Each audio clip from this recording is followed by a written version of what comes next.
One of the comments that we get from time to time is that Eat to Perform is overwhelming.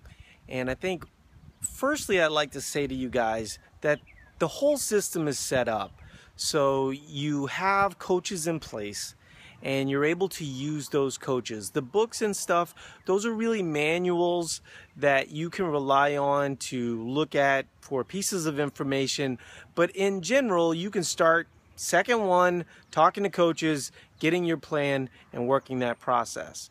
But I wanted to talk a little bit about when I first started Eat to Perform, because the reality of the situation is I was completely alone. I mean, the restriction thing had sort of failed me. But one day I woke up, looked in the mirror, and thought to myself, I was a professional poker player. I took people money from them for a living. And so you would have to think you'd have to be a pretty smart person to do that. And so I looked in the mirror and thought, I am way too smart to be overweight. And so it was really super overwhelming when I first started off and I started going down the path. And there was frustrations and hurdles and things of that nature. But let me give you an example of how big of a priority my health became to me. I made a lot of money playing poker.